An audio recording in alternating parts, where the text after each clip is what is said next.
Take 421. Hey, what's up, camera? How's your weekend? Tell me in the comments. I'm all out of time. I'm sitting here about to publish the podcast with Ralph from last week. And, of course, in true technical fashion, my camera was out of focus the whole time. And neither one of us could tell it had jump focus when I went to sit down. But we had no big deal. We had 2 more cameras going. Plenty of footage to work with. Ralph and I could have sat there for hours and talked. And we'll continue that conversation again. But for now, if you're ready for round 1, let's go.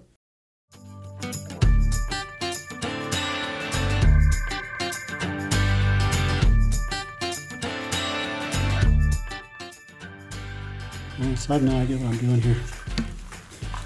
Boom. We're just going to go for it. That makes 2 of us. That's comfortable. I figured if I was going to ask you guys to do this, I should probably do it too. It's only fair, right? No, absolutely. Don't ask anyone to do anything you're not willing to do yourself. But it really, live by. It's really different when you're in the room by yourself. I don't know how you do it, but you're a pastor, so of course you talk all the time during your sermons. But for me, it just doesn't make sense when I'm trying to look at a camera or nobody in the room, and then I'm talking with basically no animation to my voice or anything because there's no reason to because nobody's there, kind of thing. You know, it's kind of weird. I think, I don't know, for doing like the approach that I take to doing what I do when I do it, which isn't as often as I probably should. I think you got to have a vision for where you want to go. Right. Like you got to have a direction. Like I have content that's driving me. You know, at any given time, a pastor should have a few different things going on in his heart, and it's like having a dog pound. Whatever one barks the loudest, that's the one that ought to get fed. So that's the one that's the one you develop. But you always have, you know, little things going off in your heart a number of different ways, different times. So when you have that, I think it's pretty easy to move forward with it. And I imagine that I'm just talking to a friend, you know. Mm-hmm. I love that. I don't know if you've ever seen that movie, The King's Speech. I haven't. Really? Oh, such a good movie. You need to see that, man. Oh, such a great movie. King's Speech? The King's Speech. Yeah, so it's a movie about King George, the one that was married to Queen Elizabeth. Mm-hmm. And he had a speech impediment. He was a stammerer, terrible stammer. So he enlists the help of this guy named Logue, who's not technically a doctor, but he's a guy who helped vets overcome, you know, shell shock and stuff like that. So he kind of positions himself as like a speech therapist. Yeah. And he works with him. But there's this wonderful scene towards the end where King George is about to deliver his national address because they're about to engage Hitler, right, in war. They're now moving out to respond to him and his aggression. And he's giving this national address, and it's being broadcast over airwaves. And Logue is in the room with him, and he says, just say it to me. Mm-hmm. Like you're speaking to a friend, you know. And that right there I thought was what a message, you know, like just say it to me, you know, like you're speaking to a friend, just say it to me. So I don't know. I imagine when you're being used that way by God, at the end of the day, that's who has to be pleased. Right. So, you know, I almost am tempted to say the Lord is just saying, say it to me. If nobody else is hearing this, this is where, you know, this is coming from. Ultimately, he has to be pleased with it. It's good. You know, so I like that. Yeah. So yeah, you need to see that movie. It's such a good movie. You know, I'm a movie buff. I like good movies too. We go down a rabbit hole on IMDb looking for movies, and we'll find one coming up on streaming and look it up on IMDb just to see what it's about. I'm like, it's got a good cast. Let's give it a try. Sometimes we're 15 minutes in and that's it. If you want to be an idiot, Killer Clowns from Outer Space is always from Outer Space is always a good go-to to just see something completely stupid.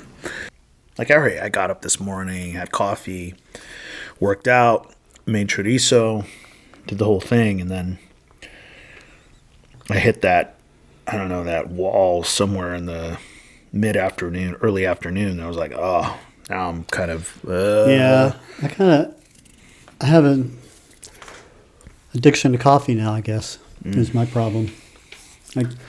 I go to bed at night, just can't wait for that morning cup of coffee, and then that afternoon cup of coffee, and then that evening cup of coffee.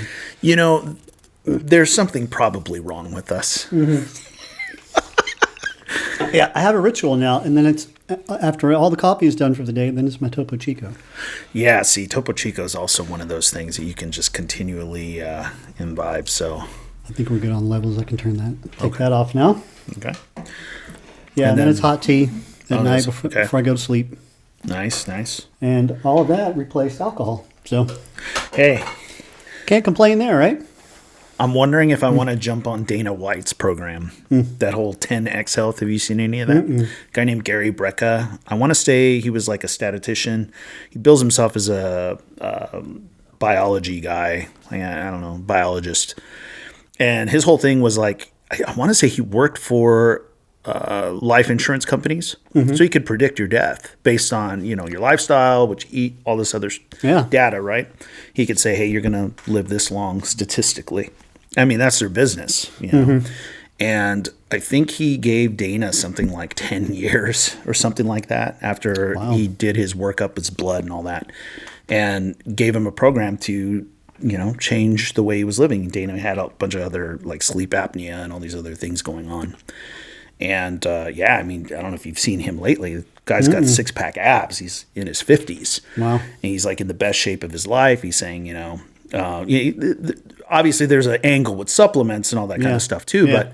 But just some basic habits that got shifted and changed made a huge difference. Yeah. And my wife's like, yeah, maybe you should look into that. I'm like, I don't know. Well, that's like Andy Frisella's 75 Hard, that Live Hard program.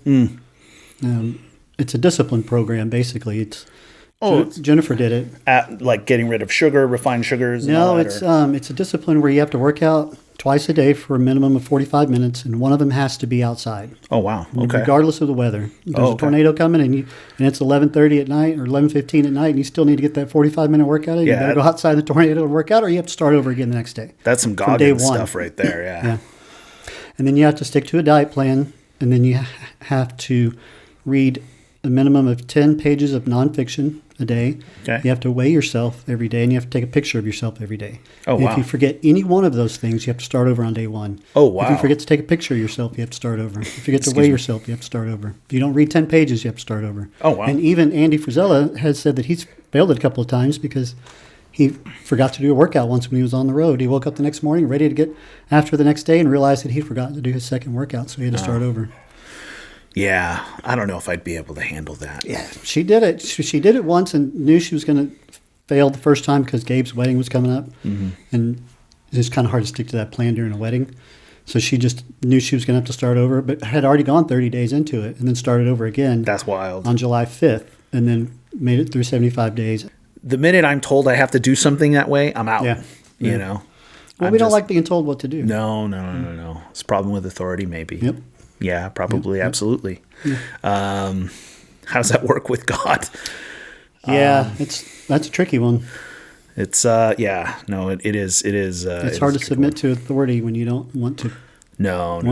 Submit to any authority. No. Did we start? We're just rolling. Okay, we're just rolling. Okay. Yeah. Yeah, we can probably use some of this and just roll right into it. Sure. So now that the AC's off, I think it should be off for good. Nice and quiet in here. So welcome to the studio. Yes, thank you. Looks great. Feels good. Yeah. Got a good vibe. Good vibes. Good vibes, only vibes. I saw somebody, a friend of mine, really attack the whole term vibes. Christians shouldn't be using the word vibes. I don't know. It's a word, dude. Yeah. I don't know. I guess it all depends on how you use it, perhaps who's using it and what their expectation of its use is. I don't know. I don't think we need a police language so much like that. I agree. It's just not necessary. What's offensive to some person might not be offensive to somebody else. Well, yeah. I mean, I understand. You want to be cautious of the fact that there are people watching, listening, and some people are going to decide about this Jesus based on how you conduct yourself. So you should think about that. I think that's a good thing to think about. But after a while, the rigidity gets old.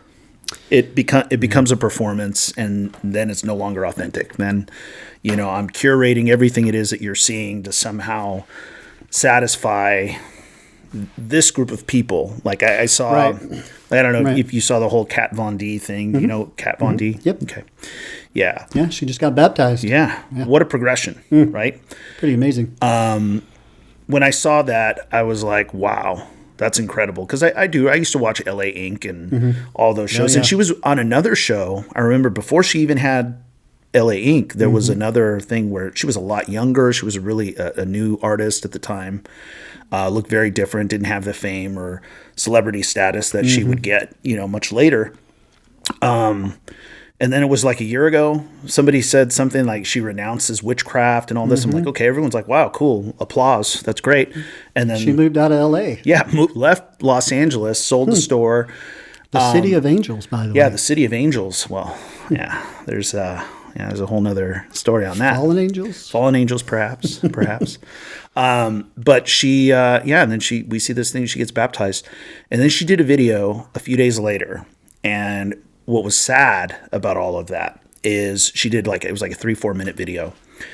And she explains why she felt she wanted to share this.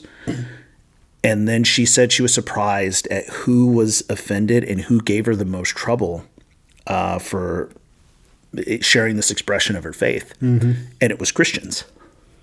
Christians were the hardest, that most wasn't critical. My first thought, though, when I saw that. I was excited for her. Yeah, same. But the thing is like they're still. It's really sad. I don't know. Some people think you get saved and you get a pair of Dockers and some Newsboy CDs and you start wearing duck shoes and all of a sudden, hey, this is button your shirt up. Yeah, this is who I am now. Like I don't know if there's like a uniform we're supposed. At least our denomination doesn't have uniforms or or aspiring cyclists to share the gospel. But it's a shame. It's a shame that happened. And I think sometimes we do get a little zealous and become gatekeepers, of the gospel more than, Well, the same kind of thing happened when Justin Bieber came out. And I don't. Oh, that's right. Nobody really knows if these celebrities are doing it for fame and recognition to stay relevant, or if they're true. And really, God only knows. And the people that are really close to them in their lives. What we see is what they want us to see. So. Well, I think the real thing that'll tell the story there is time. Yeah. It's just time. Like you look at Head from Korn, right? Like I'm a metalhead. When I saw that happen, I was like practically moved to tears. I was like, wow.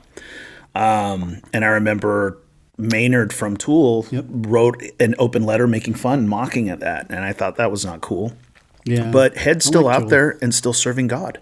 Yeah, I liked his I Am Second video. That was good. Yeah, no, that was a great video. But I think a lot of times, as a church, we, rah, the people that make these professions and they're new. But in no way should we ever hold them to a standard of being on a ministry platform or somehow serving God in a leadership capacity. But it happens immediately. So just as much as we love seeing them get rescued and brought to safety, we're just as quick and ready to tear them down, Kanye West was another good example of that. His Sunday services. Oh, yeah. And then do we really even know what's going on in his brain? So now he just posted a video, I think, on Twitter, or actually now X, formerly known as Twitter.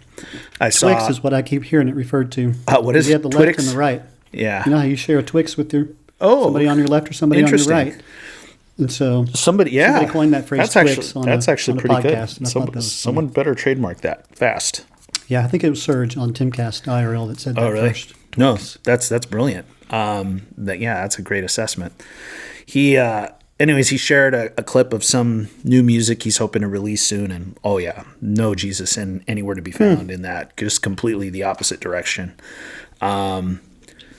And I It's think like that's they change direction when the wind blows. yeah.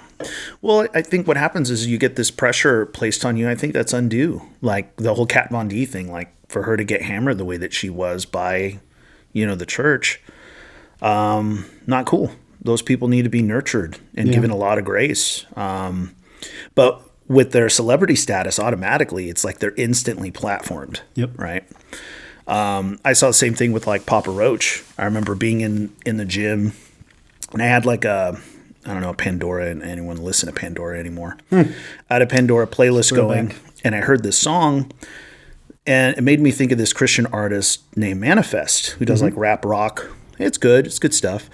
And I listened to some of his stuff, and that's actually who I thought it was. And then I look before the song, I was like, the song's got to almost be over, but I really like it.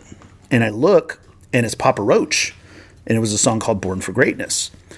And I was like, man, I just felt God is in this song. Like you can hear that God has touched this song. I sense this. I'm picking this up. And sure enough, I go home and go down the Google rabbit hole and find out that Jacoby Shaddix had gotten saved somewhere. He was immediately thrust on the platform with the church that he was a part of. They had him preach the Easter sermon like that year. Then they had this album that came out that, for all intents and purposes, should have been a Christian album. Yeah. And it should have been promoted on Christian radio, because the whole album is the whole theme of being rescued from darkness and coming into the light and understanding spiritual warfare. I mean, it's a really good album.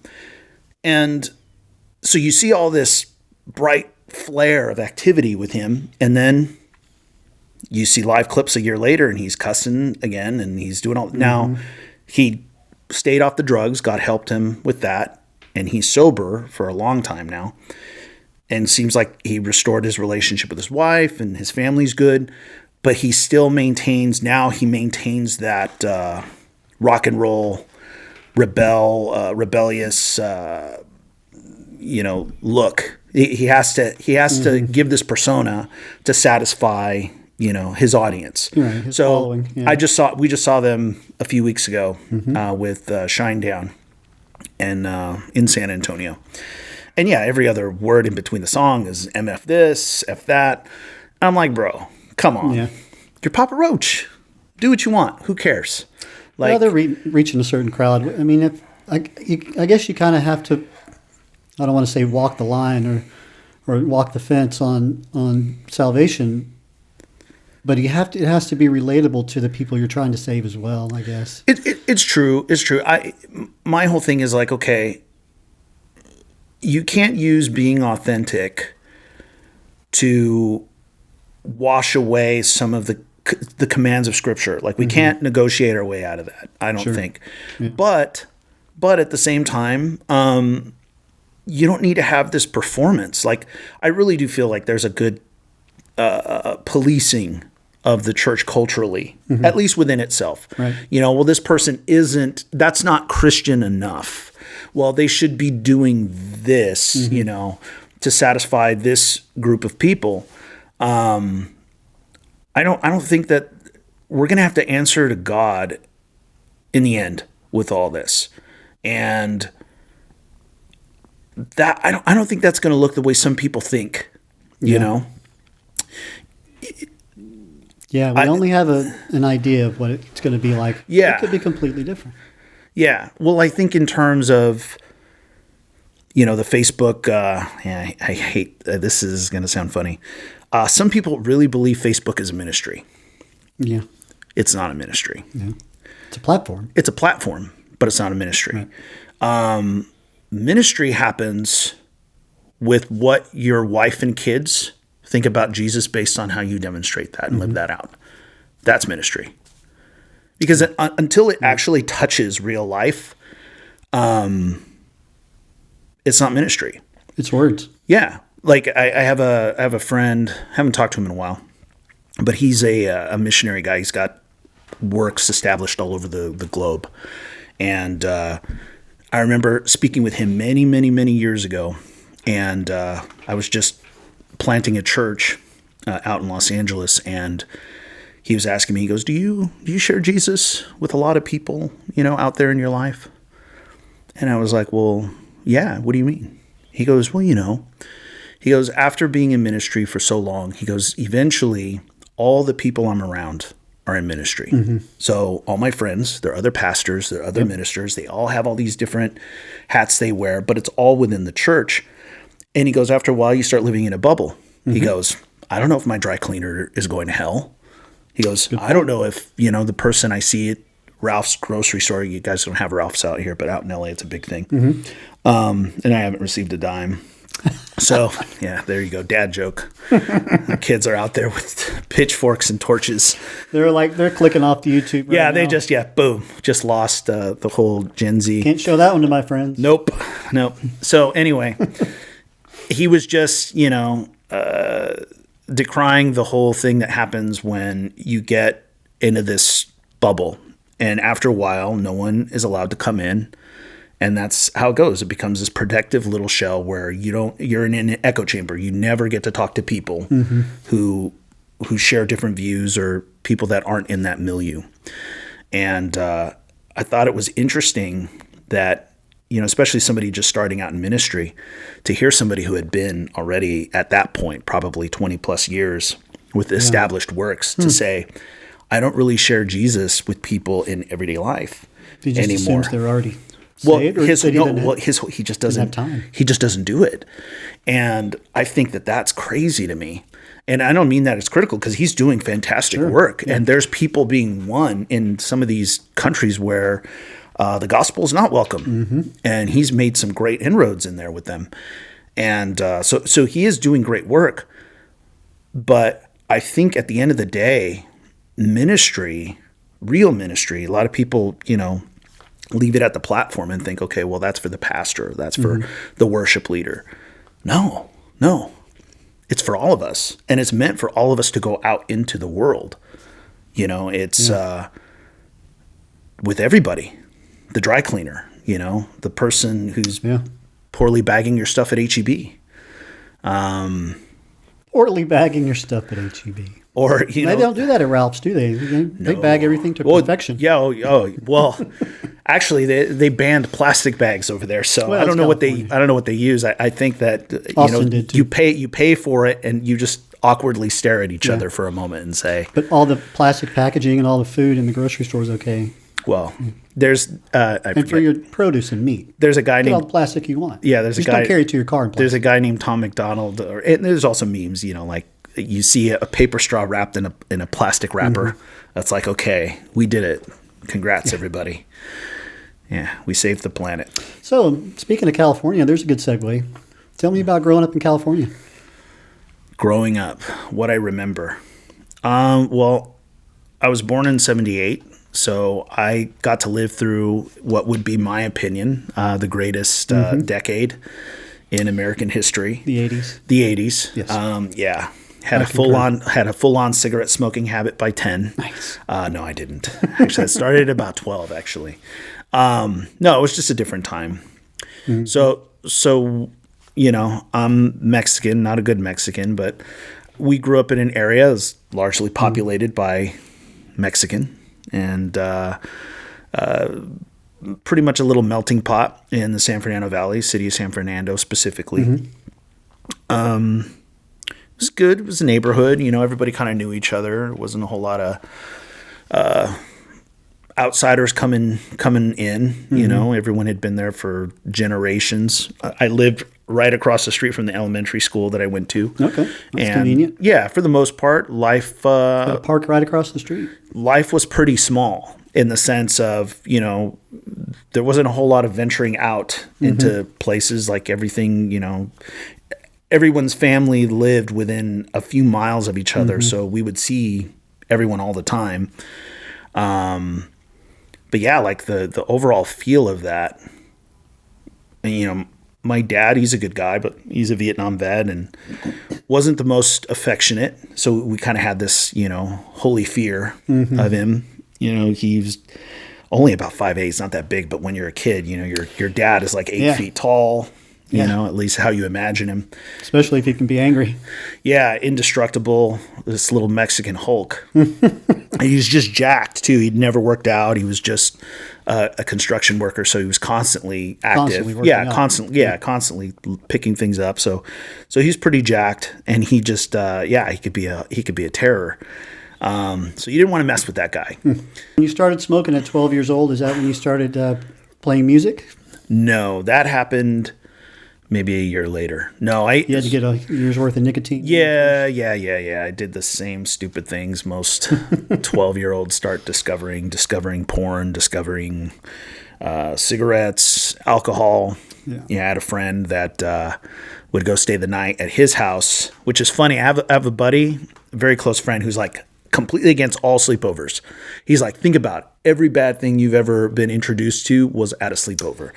And he's not wrong. It's just something about that, being with other friends, unsupervised, and you guys just find your way into all kinds of dumb stuff. Yeah. But somewhere in there, I started stealing my dad's cigarettes after hanging out with my buddy when I was about 12. I was in 6th grade, so I'd go spend the night and the weekend over there at their house. And there was no supervision there. So we would get drunk. I mean, I was barking at the grass, by 8 o'clock. And so what happens when you mix tequila, scotch, vodka, gin, orange juice? Had my first toke of pot with one of these stupid little keychain pipes. I don't think that was ever intended to be a real pipe, but it was like barely a hit. It was ridiculous. And that kind of set me on the path right there. But I was stealing my dad's cigarettes, and then, eventually the wisdom was, I'd rather have my kid doing this stuff here where I can see it than him being out there in the world and doing whatever. So that was it. I know a lot of people who actually took that path, of parenting, to say, well, they're going to do it anyway. I'd rather have them do it here. No, I don't agree with that now. Back then it was the greatest thing. Right. When you're the one that has the freedom. I was in the middle of band practice, and all of a sudden, someone walks up with a massive bag of pot and says, just grab a handful and have at it. And it's hard to say no. Yeah. And then it was like, well, hey, I just don't ever want to see it. Keep it in your room. So, I had my graphics bong and my incense and all that. And it was a different time back then. It's about the time they made that commercial where the dad walks in and the son's smoking pot, and he said, "Where did you get that? Yeah. Where'd you learn that?" "I learned it from watching you, Dad." At this point, it's probably going to be legal. So, what do we do with that? I mean, it is in many places. So, now, I'm 20. The government's been grilling legal marijuana for decades. I'm like 24. I'm 24. I'm 45. So I'm 24 years sober. So I got all that crap out of the way a long time ago. And I don't miss it at all, not even a little bit. I like the idea of having control of my facilities. If I say something or do something stupid, I am fully aware of the dumb thing that I am doing. And that's one of the reasons when I was wanting to do this podcast with you, because this is something it makes me anxious just doing it because I'm not used to it. And I kept thinking, and I'm not going to be able to drink either, so I don't know how I'm going to calm these nerves. But I probably won't say anything stupid that I'm going to have to go back and delete. So there's that. So as long as I keep thinking in that positive direction, I think I'll be able to overcome all that. And not to say that I'm exempt from doing anything dumb. It just removes one component of stupidity out of the realm of possibility, right? Yeah, takes that tool out of the toolbox. Yeah, exactly. But I was off to the races very, very young. And then I had an overdose at about 15. And, whenever I say that, some people love to embellish and make more of what happened, because it gives them a better testimony, maybe. I don't know. Right. I didn't die. I didn't die or anything like that. I had a psychotic break. Like, I had been sleep deprived over 2 years. I got down to about 140 pounds. Wow. And I was small for someone. I was nuts. I was nuts, and I mean, I looked like death warmed over. I mean, I was all white and sucked up, and it was was done. So I got put into forced to a rehab. And really looking back on it now, as far as I understood, it was a rehab. It wasn't a rehab. It was a place for kids who had tried to kill themselves or had suffered some type of trauma. Took me about 2 months to get back some basic motor skills. My speech was greatly impaired at first. Like I couldn't even string a sentence together. I didn't make any sense.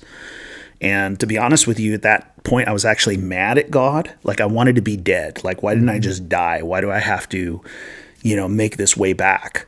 And it took about 6 months to kind of clear over that fog. And then everything kind of came back. And then I was terrified of God. Like I had given my life to Christ somewhere in that haze. I went to a couple of church services and I was at the altar. Like I knew I was lost. I knew I was, under the control of the devil for sure. And somewhere in there, God had mercy. But the mercy didn't look the way that I thought it would look. Like Jonah running from God, right? Mercy was being swallowed by a whale.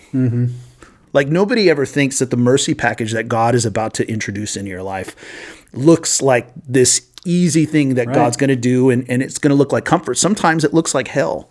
Sometimes it looks like, the exact opposite of what it is that you're hoping to see when you're drowning like that. Right.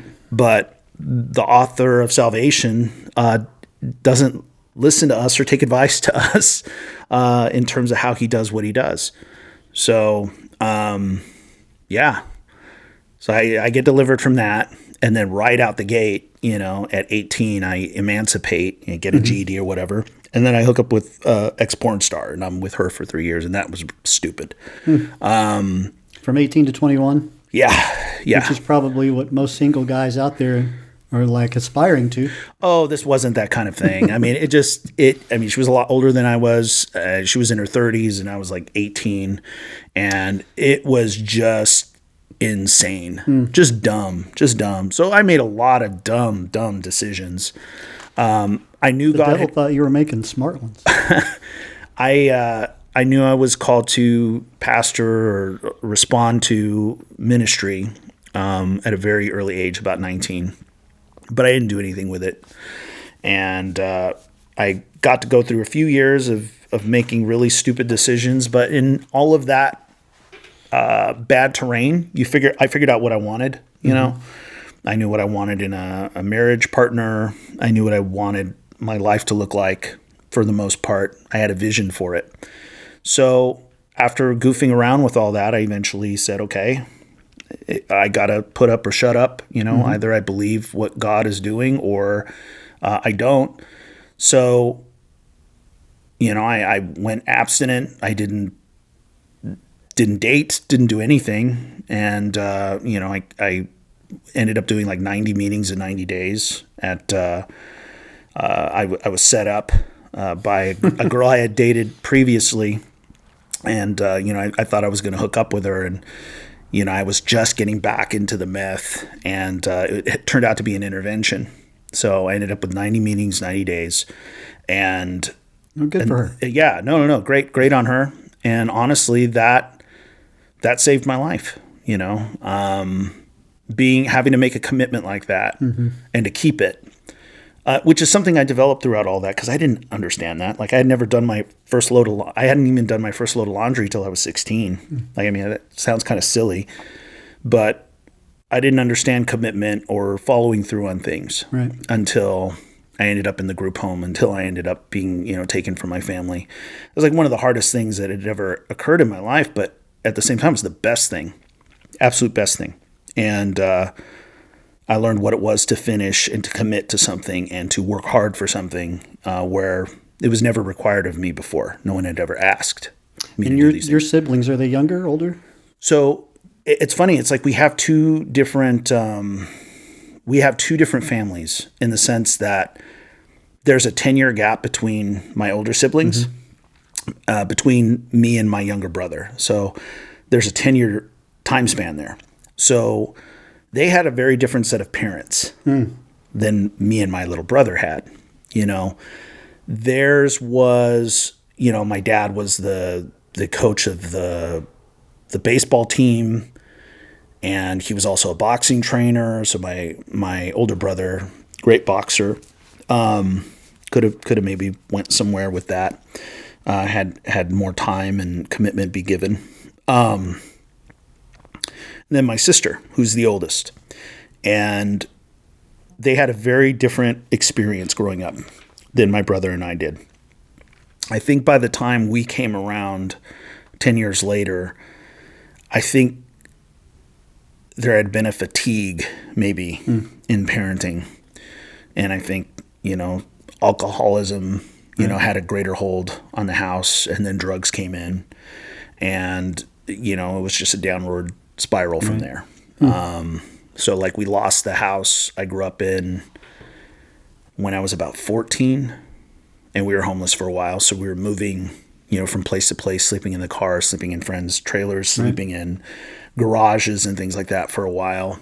A lot of that, everyone was addicted at that point. My little brother just kind of sat and watched all of it. And he was a kid. 5 to 8 at the time. Well, at the time, yeah, he was about 5 to 10. No, he was about 10, 12. And for him to manage his way through that. And then, obviously I had my break, and that's when I ended up in the system. So when I ended up in the system, he ended up into the system too, because we both got removed. Right. And, I still look at that as the best, at least for me, that was the best thing that happened, because had I been able to persist and keep going in that, I don't think I could have been dead within a year, with a real overdose where nobody gets to bring you back. Yeah. They find you later. Yeah. Yeah. So right around 21, I got sober, met my wife a couple of years later, ended up going to Bible college, was married by the time I was 25. Talk about a 180. Oh, and God did it so fast. From meth addict to Bible college. Yeah. That was virtually the same thing. Minus a few things. What was funny is, though, not funny, but kind of funny. I did become obsessed with reading the Bible while I was on meth. Now, it's probably not the best practice to do. Interesting. But oddly enough, I will say a lot of it got in there and it stayed. Mm-hmm. So after I got clear, there was a lot of Bible in there still. And I'll never forget when I was living in the group home, one of the voices I used to listen to every night was Charles Stanley with In Touch Ministries. I don't know if you know who Charles Stanley is. Okay. Very deep voice, Baptist minister. I used to listen to him every night at 10 o'clock at night on my little clock radio on my nightstand next to me in the group home. And that voice, I swear, was a big voice to me. And it was just Bible teaching. And it was excellent Bible teaching. He was an excellent teacher. And not charismatic, which is funny because, I've been Pentecostal my whole life, even before I knew, the churches we would go to. You're Hispanic, you end up in a Pentecostal church where everybody's, speaking in tongues out of turn. You're not very quiet in the Pentecostal church. No. At least not the ones I was exposed to at a young age. But just such solid Bible teaching from Charles Stanley. And I remember, seeing him for the first time. I was 19 on TV. Eventually they graduated to doing a TV broadcast, and I was like, wow, he looks like Kermit the Frog if he were human. But still same booming voice, this little frame guy, big glasses. And he was totally cool, and he looks uncool completely, but that was very cool to me. That was an experience. Geez, I'm looking at it now. I'm 45 now, so I'm 20 plus years removed from all that. But even looking back on that now, it's God did some really, really good stuff. Yeah. Well, he got you out of California and here to Texas. Oh, gosh. Yeah. Yeah, no. There's no doubt about that. Yeah, California's completely different. I was mentioning I go back every now and again, and was it about 2 years ago? Was it last year? Yeah, it was last year. We went out for my father-in-law's 70th birthday party. It was a surprise party. We did the nostalgic thing. We went and kind of drove around where we were previously, just a few years back. We've been in Texas now 8 years. And we drove where it is that we had our first house for 10 years. And I mean, you have tents set up everywhere. You have trailers parked off to the side. I mean, my wife used to get up at like 4:00 in the morning and go running out there. And like now it's like, I would never let you go out there without a gun. Like Skid Row. I wouldn't even and see, that was the thing back then. You know, Skid Row was Skid Row. And I've done ministry in Skid Row. I've gone and preached at a few missions over there. Actually, one mission in particular a few times. And that's where all that stuff was contained to. Yeah. And it's not that way anymore. It's made it now to the suburbs. I had friends that, you know, we've had a few friends follow our lead out here. And not just, they saw us do it. They're like, hey, they did it. You know, why can't we do it? Yeah, Rogan had his friends do the same thing. Yeah, and sometimes people just need to see that, you know. They need to see someone else go, you know, this isn't looking too hot, and they just need to see that someone else has the cojones to go for it, and then they, you know, everyone else's spine stiffens, and then they decide they're going to. Well, Texas and Austin, it's like the land of milk and honey compared to California. For a lot of people, anyway. And if you can afford to leave California, they're leaving. You have no reason to stay. Now, if you make an ungodly amount of money and you can afford to stay, then I honestly don't know how anyone's doing it out there. Like truly, who's not making like crazy money, like just barely getting by, I guess. But yeah, it's changed a lot. I don't miss it. I don't miss it. We've been here, like I said, about 8 years now, and yeah, I wouldn't change anything. Now, I didn't come here willingly. You know, it was my wife's job that brought us out here, and you know, that's the cost of marrying a high-powered pet food executive. Sometimes she makes good decisions for you. Yeah, no, together you make the you know, it was that brought us out here, and I've worked in sales, so it's not like, you know, I can do what I do anywhere. It doesn't matter. Right. But yeah, it was about the first 10 months it took for me to kind of come on board, you know. I still had a rock band out there. I was flying out once or twice a month to go do shows. And I don't know, with each time I would come and go, I was like, I don't like leaving this place, you know. At first it was fun, like, okay, yeah, I'm back in the old neighborhood. And then, no, after a while, it just wasn't the same. Yeah. And, you know, unfortunately, when that broke up, it was easy for me to be like, okay, well, I don't need to go back to Cali for a while. Yeah. You know, and then it had been a couple years since that happened. So it's nice. I've been out there a few times to visit. But you've been in the nice places, didn't you? Say like San Diego a couple times. Yeah. My cousin got married out there 7 years ago, I think, this week, somewhere around there. Okay. I think it was around now. I think that was the last time. Well, I went to Oakland once for work, but that was a motel, hotel, and an office. And then back to the airport. Yeah, see, traveling, when people hear that you travel, like my wife has to travel a lot, right? So everyone's like, wow, isn't it great to travel? She's like, no. Yeah. It's like... a couple times maybe. And then when you're a rock star, that's different. You have somebody else handling the itinerary. Right. Someone else is handling your luggage more times. Have fun. Yeah, pretty much. And I think that's how some people imagine travel for work. It's like, no, I go to the hotel, I go do what I have to do, and then I'm back on a plane coming home. Yeah. So not exactly the glamorous life that people suppose it is. So, yeah, that's always funny to watch. You know, and I can tell she gets tired. She gets tired of it after a while. But, yeah, Texas has been awesome. Kids took to it real fast. Good. Yeah, no intentions, like, and I still have some family like, oh, when are you coming back? I'm like, no, I'm not. There's no coming back. You know, I don't know. Some people really have that view, like, you know, how could you leave? You know, you'll come back. You'll come back someday. Like, nope.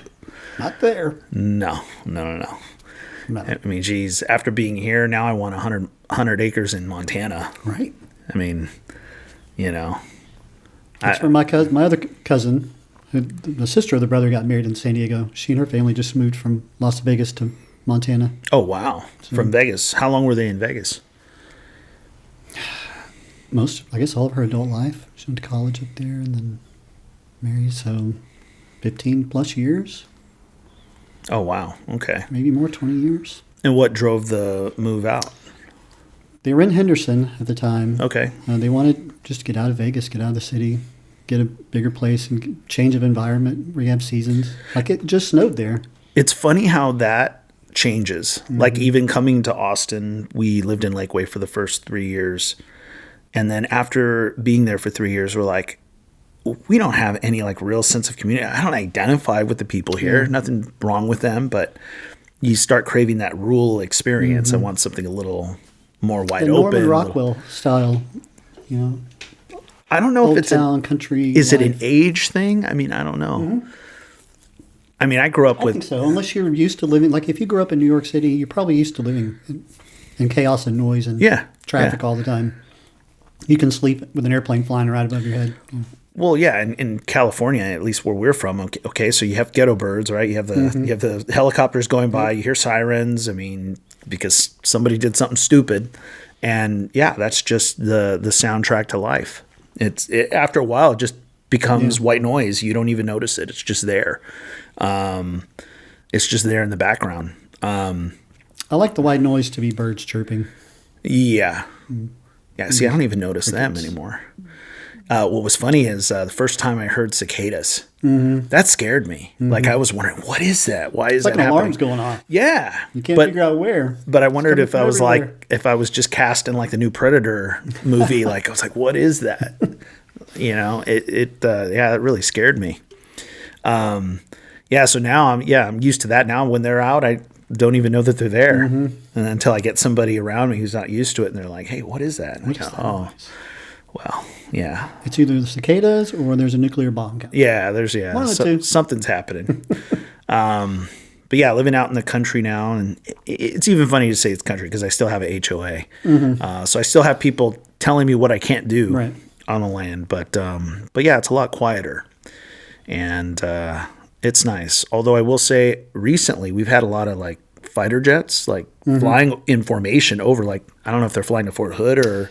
They come up from San Antonio and Lackland and over in like the not Spring Branch, but to the east of 35 over there, Shirts area. There's an Air Force base. Okay. Shirts. Sometimes when I'm down there shooting houses and stuff, they'll be flying around in formation doing training exercises, and they'll actually come up to Austin and come back around. Yeah. And sometimes if it's on a Saturday, you notice that they're flying over the UT Stadium for a game. Okay, so that makes sense. They'll circle around 4 or 5 times until it's time for them. They get their cue to go over the stadium, then they hit their cue, and then they go, and then they're gone. Yeah, so get back to San Antonio. I wonder if it's going to be like Red Dawn or something. What's going on here? They come right over the house. Yeah, right on 35 here. They come right over the house when they're doing their loops, and then when they're done, they come right over the house. And they usually go east, and then they'll circle back around. Yeah, I've seen it now a few times. Like usually when and that makes sense. It coincides with the idea of a game. Like my son and I, the littlest, we do boxing on Saturday mornings, and we'd be driving back, and I'm like, oh man, look at that! Like, hey, check that out. They were just doing it like a month ago. Yeah, not long ago at all. Yeah, I saw them flying formation. I was like, whoa, okay. Yeah, usually when that happens and it's on a Saturday, I realize they're doing it for the game. But if it's in the week, you'll see them still flying around. Yeah, I would hear it every now and again. Stuff. Like I'd be working in the office and I can hear something going on out there. I was like, wow, okay. I'd be okay living out by the Air Force Base. I could watch those planes come in and out all day. Yeah, I was obsessed with them when I was a kid. My grandfather was, he worked at Lockheed Martin. So he always fostered that interest I had. You know, I don't know. Did Top Gun have anything to do with it? Maybe. Probably. Just a little bit. Did you have a motorcycle too? No. Crotch rocket? No. Wife is completely against it. So according to my wife, when I'm 55, I can skydive. Maybe she'll let me get into some UFC stuff at that time. But as it stands right now, I can't do any of that. Is that when the insurance policy fully? I think so. I think so. That's when she's value? Like, okay, if you want to go full MMA and you don't have arthritis, from this year out, we're losing money on the policy. So. Yeah, at this point, I've got everything I need out of you. Go ahead and jump out of perfectly good airplanes as much as you want. Jennifer and I talked about doing that when we first got married. We were still 40 and 38. I guess when we first got married. And we were talking about jumping out of an airplane, and we never did it because we're not scared of heights. And we love the roller coasters, and she had bungee jumped off of a tower in Dallas over 80 feet. I don't know how many stories it was. Yeah. There's a video of that. But then we never did it. And then as time went on, I thought, I don't know, do I really want to jump out of a perfectly good airplane? Yeah. And looking back, I'm probably glad I didn't, because what if shoe didn't open? And I'm like, well, here we go. It was a good run. I wanted to die anyway, so here you go. It was a good but run. I don't really want to splat. You know, I hear you have a heart attack before you hit the ground. I'm not a fan of heights. You're so afraid of splatting. Of the impact that you have a heart that you attack have and a heart pass attack. out, Yeah. or the velocity maybe takes you out. Perhaps. Yeah, well, they're tandem jumps when you start anyway. I think there's a certain amount of hours of jumps that you have to acquire before you can free jump. You just got to trust that guy. He's not suicidal. Yeah. House, he needs to undergo the psych eval, not me. You know, make sure he's okay with his life, and you know, I'm not just going to be part of his punching the ticket out very often, but probably not. But could be that one-off chance, you know. Yeah. Then again, you know, I'd never fly on an airplane if I thought it was going to crash every time I got on it. Yeah, no, that's true. I hate heights, so part of my interest in doing that is to confront that fear. The fear. Yep. Yeah, I'm not a big fan. You know, after a while, I look out, like end up in a really high rise hotel, and you know, we're on like the practically the penthouse. I'm like looking down, going, nope. It doesn't bother me if I'm standing there looking down, but if I see somebody do it on video, like on TikTok, whatever, they're doing those videos, or they're like, I can't. Or in a movie when Tom Selleck was Tom Cruise was climbing the tower in Mission Impossible. Okay, yeah. The one in Abu Dhabi, I guess. Yeah. Like, you know, or that movie, the Tower. Was it The Tower? The Fall. The two girls were up on the tower. Tower. You know what? I saw that. Jennifer was watching that. That is wild. That's where Tower Records was first in, right? L.A. Tower? UK? No. It might have been in L.A. Yeah, there was a famous tower. On it I watched not long ago. Famous Tower Records on Sunset. And then, geez, I remember there was a Tower Records here on Guadalupe on the drag. Really interesting. Yeah, that was always a fun experience. Record stores, I kind of miss that. It's not the same, you know. There's one in South Austin, End of an Ear. Oh, okay, yeah, I've seen that off of 290, right there, Frontage Road. Yeah, I've driven by that. Is that any good? I haven't been in there yet, but it's been there for a while. So I think it was like 6 years ago. My kids, for Father's Day, we went and had brunch or something, and then there was a like a record flea market at I forget what that stadium is or whatever. It's like a meeting hall or something like that. No, it's like a meeting hall. It's right there off of Barton Springs. Oh, Palmer. Palmer Events. Yeah. So they had a like a collectibles, a record thing, and it was for Father's Day. Yeah, it was actually really cool. I got a lot of cool stuff. I think my kids picked out some weird records too, and made choices based on just the album covers. That in and of itself was a whole thing. Like that's how you got attention. Right. If you had some type of risque art or something. Album cover art was huge. Yeah. Pod cover art doesn't seem to have the same same drive. But even CD art, you still got the sleeve with the lyrics and the art. Yeah, I used to really dig that. Yeah. I mean, I still have some CDs. My wife got me like I think you saw it at my studio, that retro radio with like a little CD player, has a cassette player and everything, and Bluetooth. And I kind of miss that. I think Apple at first was including like a little mini digital booklet with the purchase of an album. It's like some of my earlier purchases had that, but they don't even try to do that anymore now. I still have all my old CDs and albums.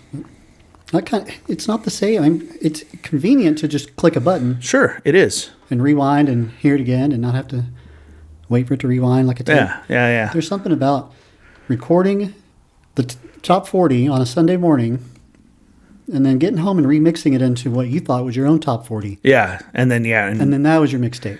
Yeah, and that took a lot of editing and a lot of work. You know, like having to make sure, okay, I wanted to start right here. A to B. Yeah. That process down. Yeah, that good mixtapes back then. Yeah, that was that was fun.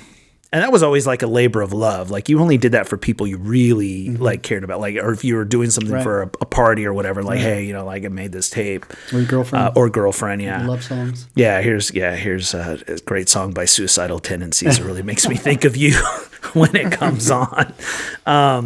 Metal isn't known for its romantic flair. What was one of your favorite '80s pop rock bands? Pop rock. pop rock. I didn't get into Speedwagon, Chicago. I didn't even, I used to dig Bon Jovi and I was a kid. I was a kid, man. I didn't really listen to any metal until I was about 11. And, but yeah, it took a cousin who listened to like Suicidal Tendencies and Iron Maiden and stuff and like go visit them and their family. And all of a sudden they're jumping around the room, listening to this Iron Maiden and all this. And I'm like looking at it like, wow, that's really cool. But yeah, like I remember like Bon Jovi coming out and, Living on a Prayer. I mean, all that stuff was larger than life, for the time, that totally crossed over, genres. Like everybody liked that stuff. Yeah. It became pop. It wasn't just, hair rock anymore. But yeah, probably I remember Bon Jovi. Bon Jovi's classic. Bon Jovi was cool. Not so cool now, but I was in 5th grade when Quiet Riot came out. Oh, okay. So I always remember Come On, Feel the Noise. Yep, yeah. Being in 5th grade and realizing how it was spelled, and then going, Yeah, what does that mean? Oh, they just... I got you. It was spelled phonetically is what it was. Yeah. Yeah, Bang Your Head. I remember... Metal Health is the song. Yeah, Bang Your Head. Bang your head. So I used to purposely drop... I used to purposely drop my kids off at the Christian school at Regents with like Bang Your Head playing. So nice. They have the workers like out there, serving. Usually it's other parents, like with car line. They're just opening the doors. Bang Your Head. Bye, guys. See ya. Somebody forgot their lunch. Yeah. So they're walking off banging their head. Yeah. So I convinced myself, Metallica's Creeping Death, which was written after they saw the Exodus movie with Yul Brynner and Charlton Heston and all that, the 10 Commandments, and which is what was inspired for writing the song. So I've convinced myself like that song, at least that song by Metallica doesn't hurt my devotional life.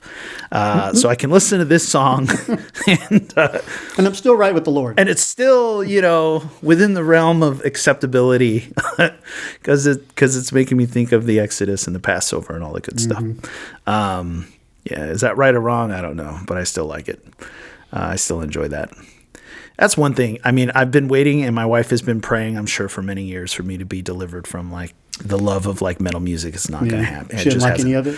No. My wife doesn't either. No. It's just not their thing. Yeah.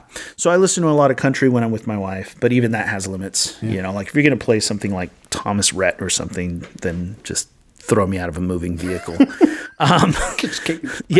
Or Luke Bryant. I can't stand that guy. I don't know what it is. Well, some of that stuff's not really country music. No, it's pop. Ultimately, it's radio pop. It's pop with boots and plaid shirts. The same 3 chords. Yeah. I just can't do it. So after a while, I like almost go into like a violent fit. I can't stand it, especially over long exposure. Like if we go on a vacation or we're going to be spending an excessive amount of time in the car, and this is what's playing. After a while, I'm like, okay, we gotta have some. We have to have some type of common ground. Right. I need to hear a song about a guy shooting another guy. Yeah. Like, just give me something. About give me a little bit of violence on my music. Give me an outlaw tale set to some country lines, and I can deal with that. But if you're gonna make me listen to Kenny Chesney talking about being on the beach, I can handle it for a little while, but after a minute, I start losing it. And then when I park the car and no one else is in the car, I listen to the most violent thing I can find for that few minutes. You crack the windshield. Oh yeah. Music it's an interesting thing because people's tastes are so broad. Yeah, and that's kind of what happened with me. Like, I grew up listening to Latin jazz, oldies. When you're Mexican and from the San Fernando Valley, oldies is just kind of like music that was made in the 50s is really what you need to be tracking with, in the 80s and in the 70s. So, but my parents' album collection, I remember being a little bit eclectic. A lot of Latin jazz stuff. If I mention here, no one would probably know. But vibrant, very lively, very musical household. Right. But every now and then there was a Ted Nugent album in there. I remember there were a few rock albums. They had some Jimi Hendrix in there. I was like, okay, so there's some rock here. Eagles, like some things that were just pop. But then, so I had a whole cornucopia things I was exposed to musically. But yeah, once I made the decision, I don't know, 5th grade or whatever, first time I heard like Suicidal Tendencies was "How can I laugh today?" or "How can I laugh tomorrow when I can't even smile today?" I was like, wow, that's good. I really dig that. And then that was it. I was just set off. You hooked. Yeah. So yeah. What was the first LP album you ever bought? Do you remember? I remember mine. What was yours? Huey Lewis and the News. Oh, come on. And Lionel Richie. Okay. No. Huey Lewis and the News, the Footloose soundtrack were the first two. And I think the third one was like a top 25 country hits or something at the time. I still have those too. Oh, really? And all my parents' old Eagles albums and Beatles albums. For me, it was a Megadeth album, Peace Sells, But Who's Buying? I don't know if that's the first. That's a very first one. But man, I love that album. I played that all the time. My parents hated it. If they all hated that. But before that, I was listening to the most profane, perverse gangster rap. Right. So it's like I went from one side of the coin to the other, But yeah, after a while, I discovered Christian rock, and I was like, okay, I like some of this stuff. Okay, some of this is heavier. Okay, I can deal with this.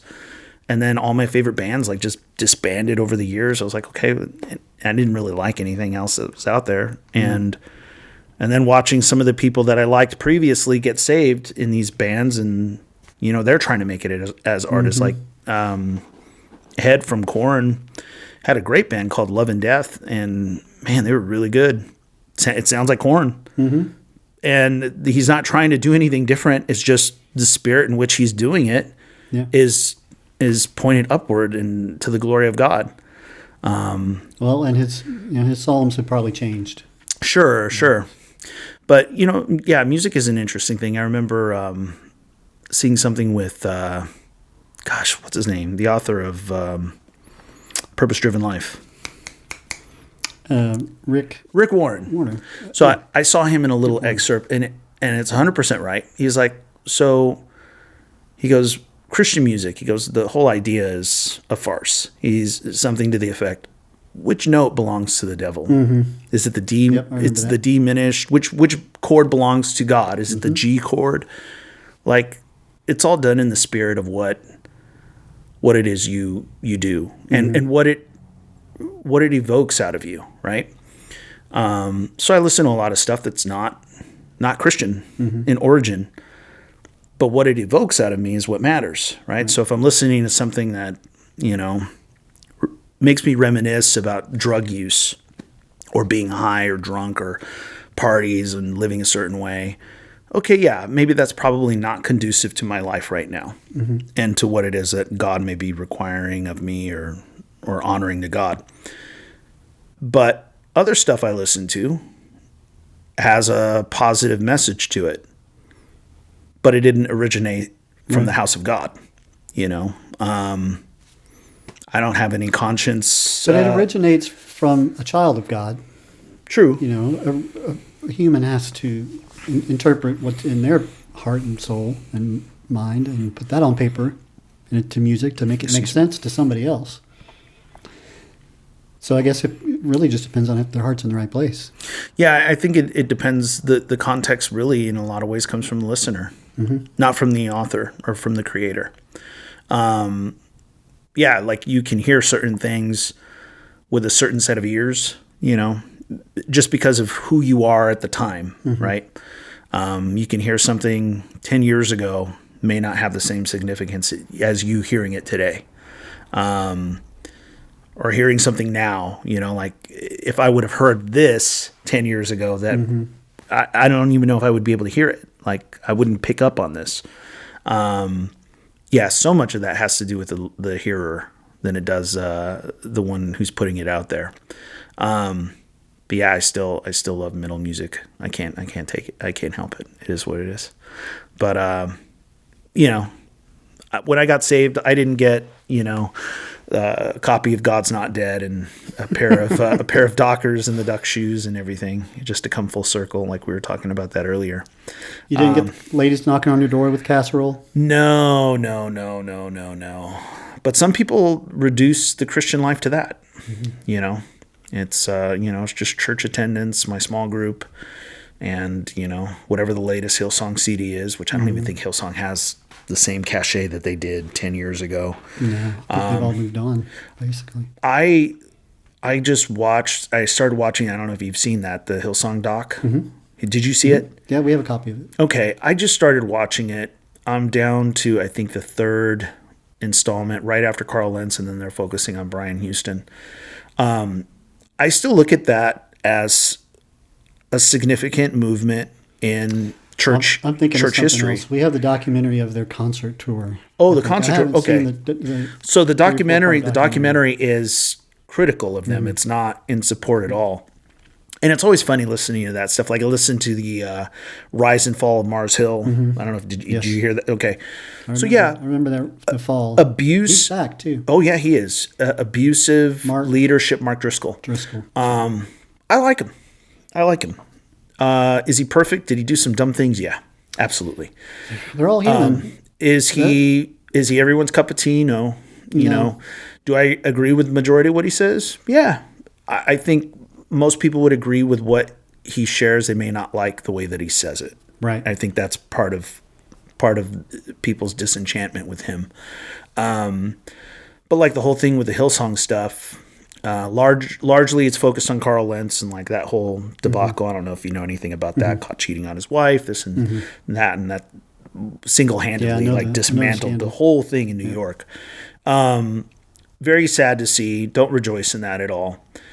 I thought he was a bit of a cheesehead to begin with because I listened to him make some very floppy statements on abortion, gay marriage, stuff like that. Like these are all things that do we really need to talk about? Is there any real debate about what the Bible stance is on these? Now, I agree that we ought to be known for what we're for more than what we're against. Right. I don't think we need to take to the streets and go to stand on march on Capitol Hill. I don't think that does anything. You don't change people's minds by yelling at them. No. You don't change people's hearts by putting them down. You got to love people, everybody, regardless of where they're coming in from. And the best way for them to see, what God has authored is to witness it. Right. And the blessing of it. What Dwight Moody said? Out of 100 men, 99 will read the 99. One will read the Bible, 99 will read the Christian. Correct. Yeah. No, and the Bible clearly states that in 2 Corinthians. I want to say it's chapter 3. He says, for you yourselves are an epistle to be seen and read by all men. Everybody, a lot of people are going to get their idea about who Jesus is and what he's about based on you. Right. Which is a terrifying prospect when we think about that. That ought to sober anybody up to think, okay, well, what is this person going to think about Jesus based on? Right. That's something I was convicted with for a long time. Yeah. It's a hard thing, but I think we need, but it's still asked of us,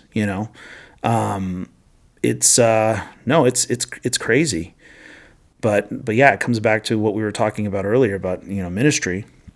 Eventually, it has to leave the platform. It has to leave the 4 walls of the church, and it has to come out here, with real life, with real people, in real situations. They're not going to buy into, our caricatures and our little platitudes we like to throw out there. Eventually, they need to see the real thing happening. Well, church on Sundays, it's a gathering place more than anything. It's a place for everybody in the community to come and be together. Yeah. And fellowship and praise and worship and learn. But that's just 2-3 hours on a Sunday. Yeah, you still have the rest of you got the week. all the other hours in the days and weeks that you're not there. And people get consumed with their life and they just make it a Sunday thing or a Sunday, Wednesday thing. And that's it. Yeah, But there's people at the butcher, Ralph's. Yeah. Or the dry cleaners who are waiting for somebody to come along and be the church to them. Yeah, exactly. And because they don't have a church. No, they don't. And it is kind of funny watching this whole Hillsong thing. As I was mentioning, it's put on largely by people who are critical of the church who are not believers. Mm-hmm. So it's not even really shooting inside the tent. Right. This is the same old, stuff that we hear from people outside the church. And don't get me wrong, a lot of those criticisms are due. They're not undue. Mm-hmm. We haven't done the best job at, representing Jesus in the earth for a lot of different reasons. But even still, you know, we're still the best hope. The gospel is still the only hope.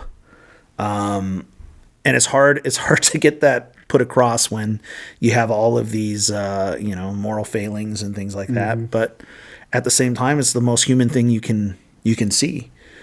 But whenever we come across and posture ourselves as like we're perfect, and then people find out we're not, and then we get punched in the face and wonder why, well, you kind of egged it on yourself. Like, we're the ones who positioned ourselves this way. Yeah. But yeah, like if you want to know what God's marriage is, you know, how God authored marriage, then hopefully you have a good marriage modeled for you. You know, you can see Right. a real partnership taking place and people really trying to serve God, serve one another, serve their families. And that can be a testimony in and of itself. Right. You don't have to berate anybody for, you know, how they're living per se. They just need to see how it can be done, Right. and what it could look like. But yeah, that dude was already making a lot of mistakes, and they were having to come in and kind of clean up after him. But it was that kind of made that whole documentary possible, because once they started focusing on him, they wanted to go after Hillsong and say, well, it has to be bigger than him. Right. And they started looking into it, and yeah, it's ugly. But even a lot of that is just people with an axe to grind.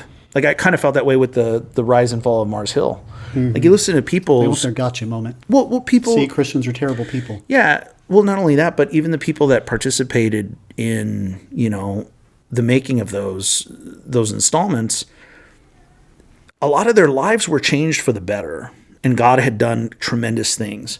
And I think it is a hard thing, though, after you've been hurt in the church, to divorce what happened in the church as a result of failed leadership. People will ascribe that to God. And then their beef is with God.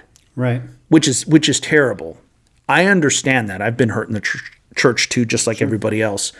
But then we lay it at the feet of God, and it's not God's fault. The issue is that the church is made up of imperfect people. Church would be perfect if nobody went. Exactly. The only perfect one in the house is Jesus, right? The rest of us are messed up, and we're going to disappoint each other and fail each other at some point.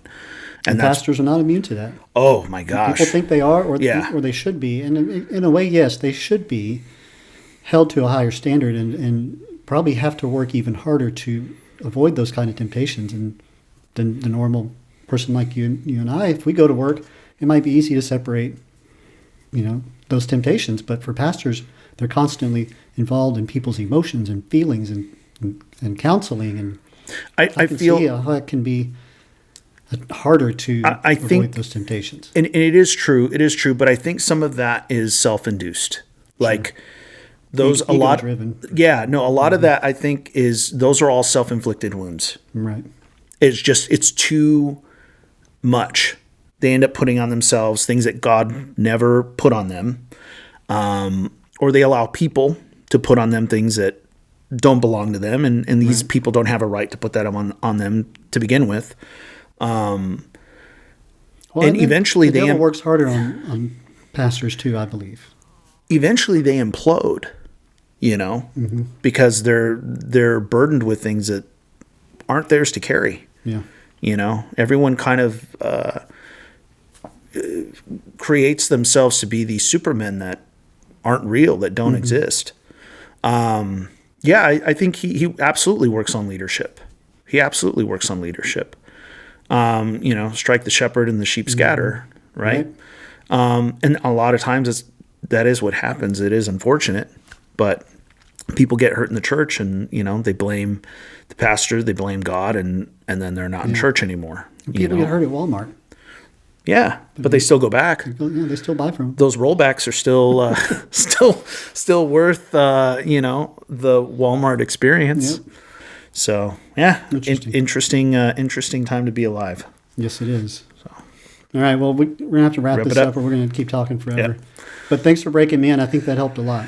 It's a lot of fun talking to people now. Yeah, I knew it would be a good one. Yeah, I don't think you had to do much. You just poke. Yeah, like that Teddy Ruxpin thing. You just pull the string a little bit, and he doesn't shut up. So there you go. Yeah, that was an easy one for me. But we'll have to do it again because I know you and I can talk for hours. Well, And it's never the same I think conversation. we're gonna end up we're gonna turn the tables though. I think I think I need to interview you. That sounds good. Yeah, we can do that. That'll be one for the. I'll trade chairs with you. Yeah. You can go set up over in your fiery mural. Yeah. I like that mural. Good it's a lot of fun. All right. Well, cool. Until next time. See you.